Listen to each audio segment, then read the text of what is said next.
folks. Welcome. Yes, big news here at the Bennett Railroad, Bennett household, etc., etc. It is correct. The rumors have been confirmed. Stephen Bennett is now working for the Norfolk Southern as a conductor, or he will be. He's a conductor trainee right now, hired on about a month ago. I didn't post right away just in case he hated it and and it didn't work out. But so far, he's enjoying it. It's not what he expected. The hours are a little bit tough, but I figured I'd put a video up now that he's been working for a while.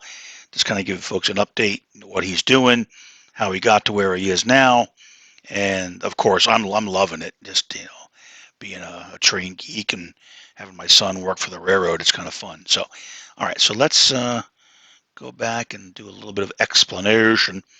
Where for the folks that aren't fully aware, here is the state of Pennsylvania, and we are up here in the Erie area.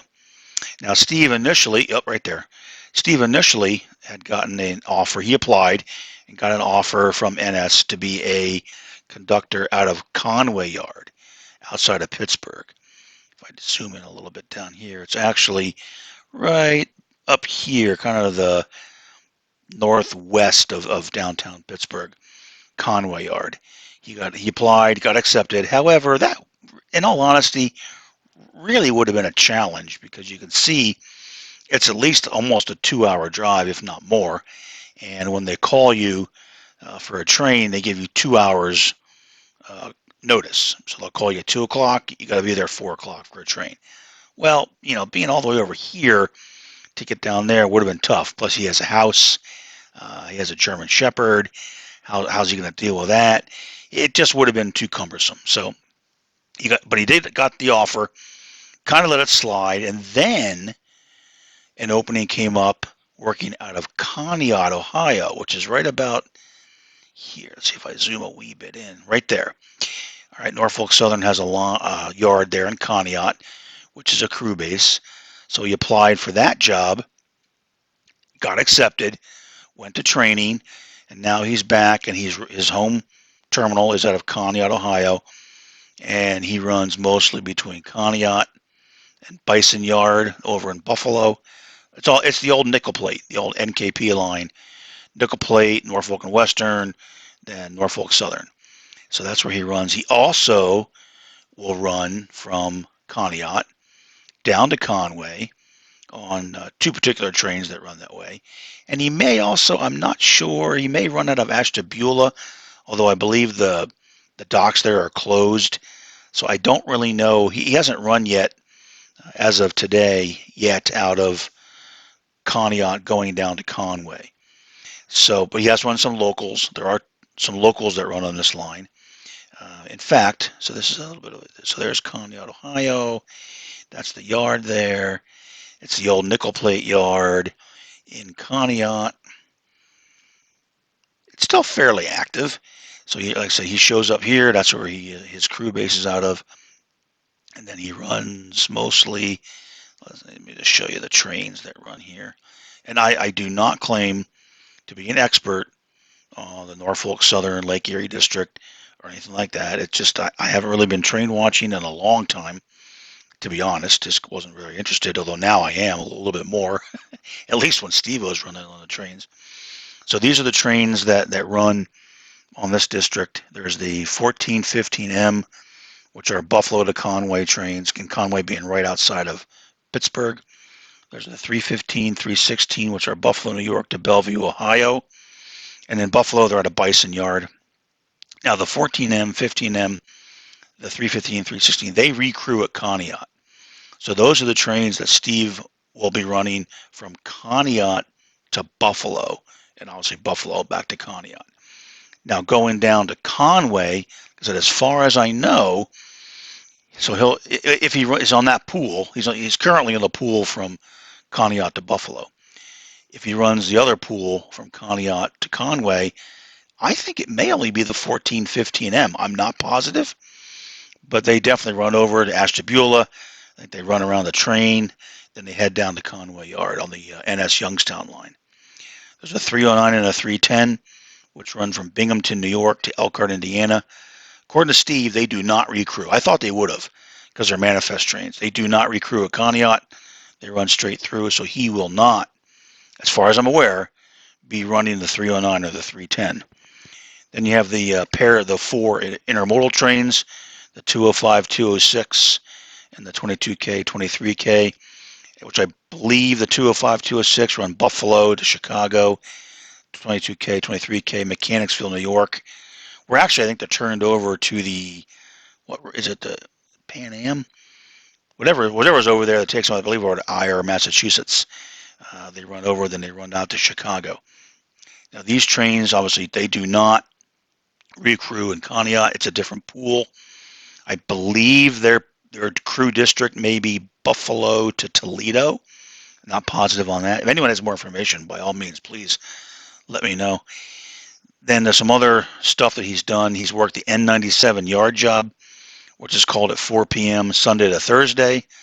That crew works the yard, and sometimes I think it sneaks out west a little bit if there's any local work that has to be done.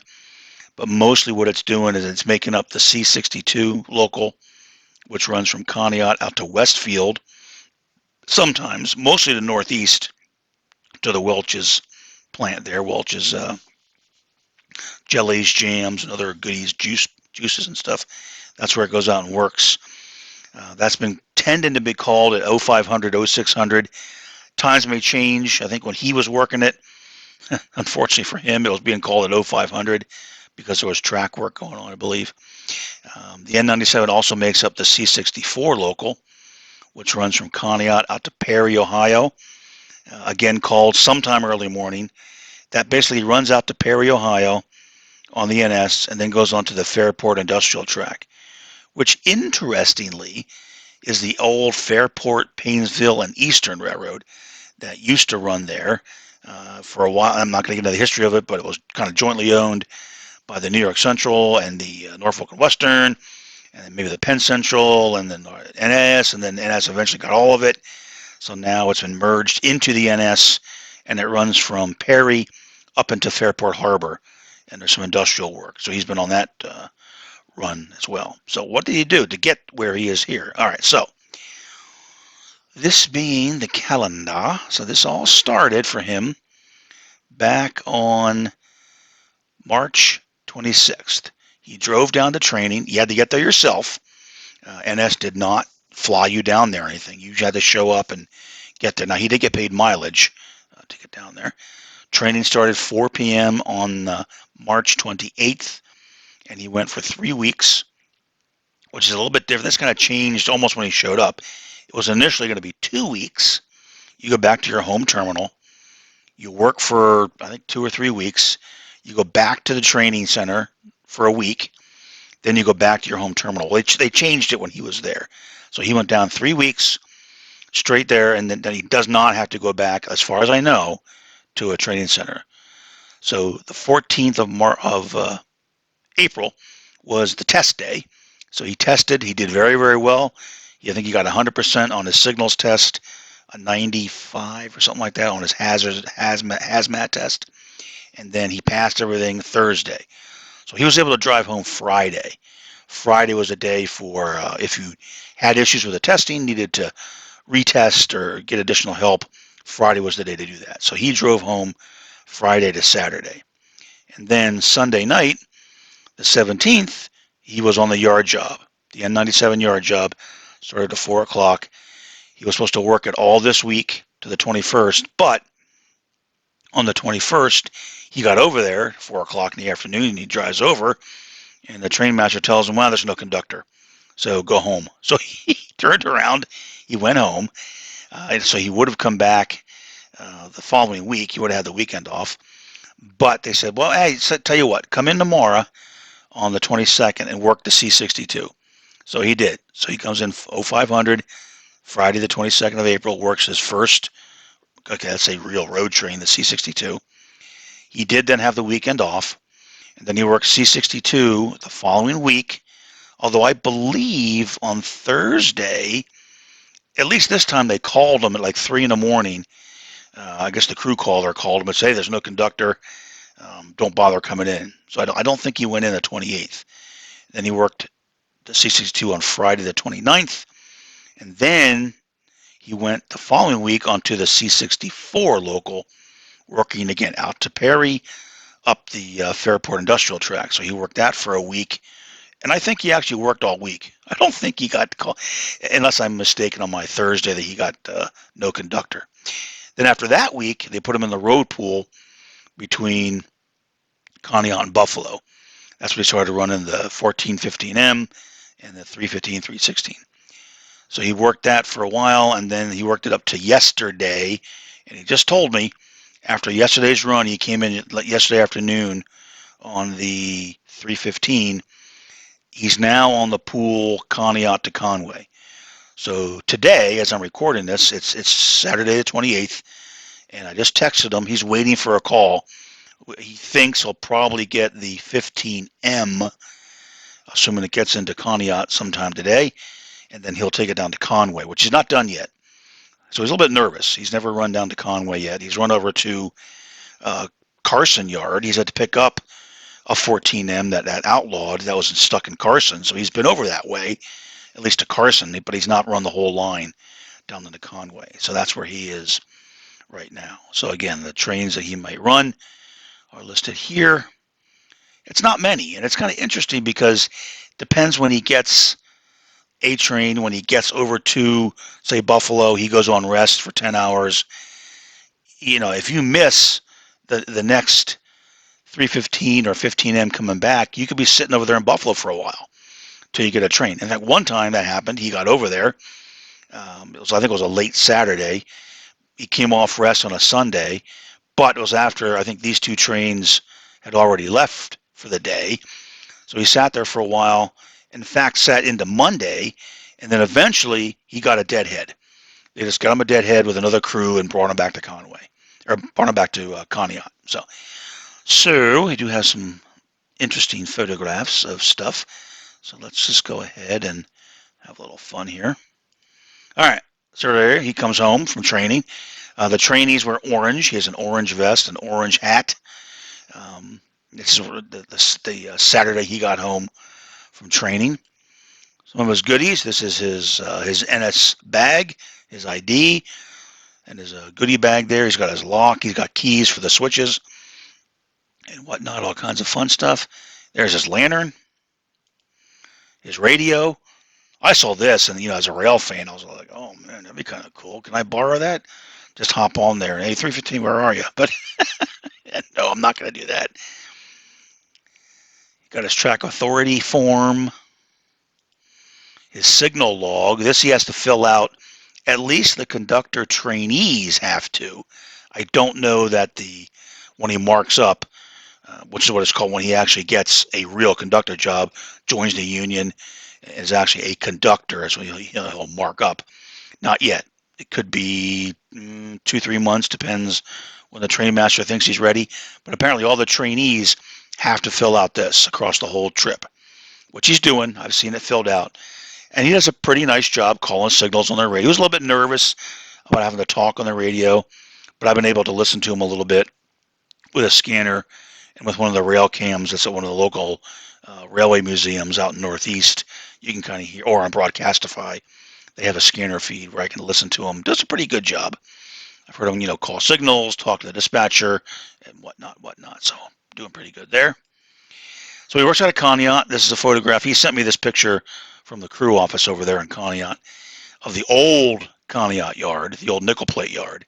It is not anywhere near this nowadays. I was just back in the steam era. You can see some of the, looks like a Berkshire sitting down there. 2 roundhouses, of course, the maintenance facilities and whatnot, a much larger yard than it has now, but that's where he's working out of. So this is him on his first C62 run that particular Friday. He had to sit a lot in the sidings a lot of times, but on this day he was sitting, but very smart engineer. You can see he pulled up underneath the bridge, so the cab was in the shade. And this is Steve-O sitting in the cab, kind of glancing back at me. He didn't come out of the cab. He's still a little nervous, didn't know that he could or not. But he certainly could have walked out on the rail. Anyway, he didn't. So he sat there for, oh boy, I'm going to think maybe 2.5 hours waiting for other trains. And then eventually, okay, that's him. So that's going by. We waited for him over at Swanville off of Dutch Road, and that's him waving to us. My wife and I went down. And there he is waving to his mama bear. This is the train sitting at the end of Swanville. He's getting ready to leave. This is a friend of mine who works at a small little industry right off the railroad tracks, obviously. Walked out back. This is the back of his facility. Snapped a picture of the C-62 sitting at the sign waiting for the clear signal. This is him a couple days later. This is a snip out of the video, out of that camera feed from the Lakeshore Rail Museum. That's him working the C-62. There's the actual conductor he's training with, and that's him in his orange vest, orange hat, having some fun there, doing some work. Another snip, here he is. They're both climbing back on the locomotive. It's getting ready to head back to Conneaut.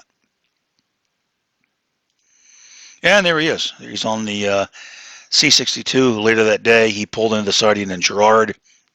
Had to wait for, I think, something ahead of him to clear up. And then, it's funny, I pull in. They're just sitting there. The engineer's sitting there with his feet up and everything. They're just kind of chilling out. I pull in. He didn't notice because he was on the conductor side, obviously, the far side of the locomotive. So I text him because he can text. If they're in a siding, they're not working, they're allowed to get on their cell phones. Otherwise, their cell phones are away and they don't touch them. So I text him. I said, hey, come out of the locomotive. Well, eventually he must have seen it because he poked his head out the engineer's side, walked out to here. We chatted for a few moments, and then right away, the signal went green. The conductor rang the bell, and I said, get your ass back in the engine. So he hopped back in, and off they went. This is him departing. These are the new signals here. All the NKP signals, nickel plate signals, are gone. They're all these new, newfangled stuff, which no one seems to like, but man, whatever, they're signals. So here he is heading back to Conneaut. All right, so let's now show some, I was able to get some videos of Steve going by.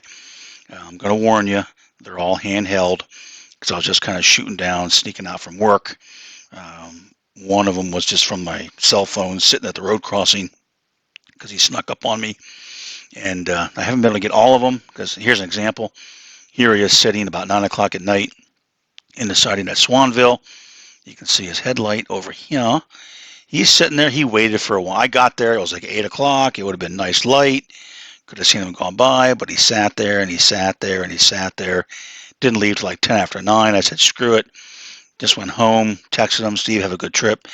And because he was waiting for trains and it got dark.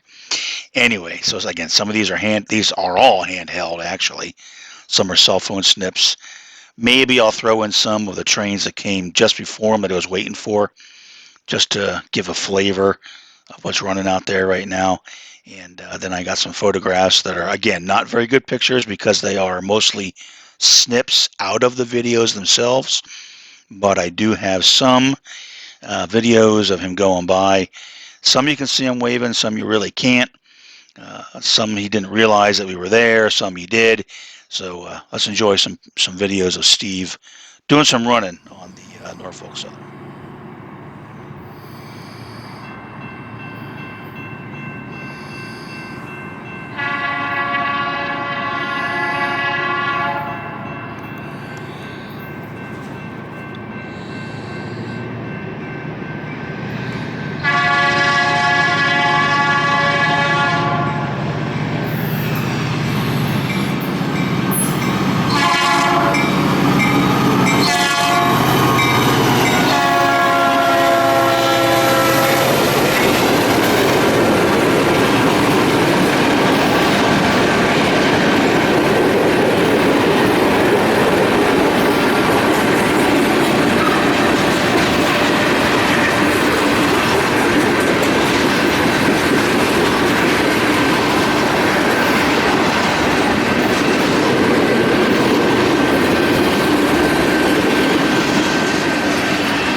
much. You guys look good off.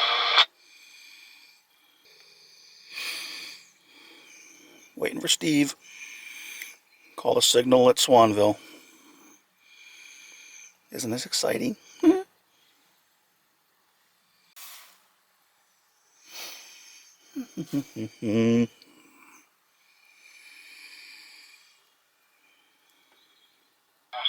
out. That's it, Steve-O? Alright. Could be a little bit more oomph to it than that. Alright, here he comes. Alright, shooting handheld. Here comes Steve, conductor trainee on the 15M at Swanville. Just sat in the siding for about an hour waiting for 200 modals, probably the 206 and the 22K. Actually, my wife came down with me to see her little boy in the big locomotive. So he's come out of the siding. I told him we're here, so we may get a wave out the window. We'll see what happens here. And I'm handheld, so if I wave back, it's very likely the camera's going to jiggle. Just FYI.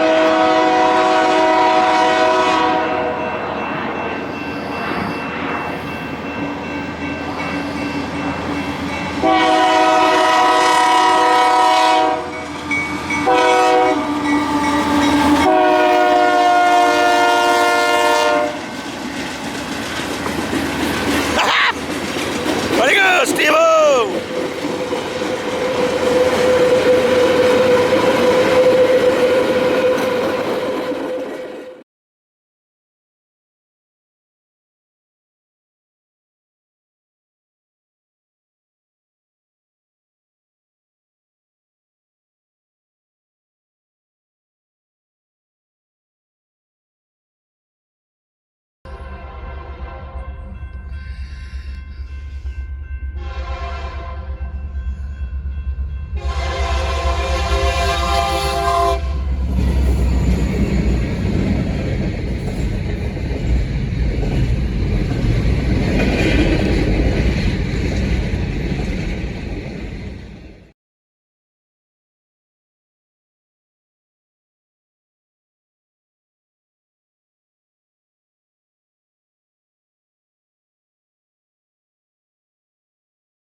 Alright, here we are.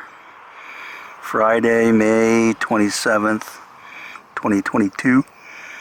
NS train 315 coming out of the siding at Swanville. Steve Bennett, conductor trainee. Just sat there for a little while waiting for 2 eastbounds.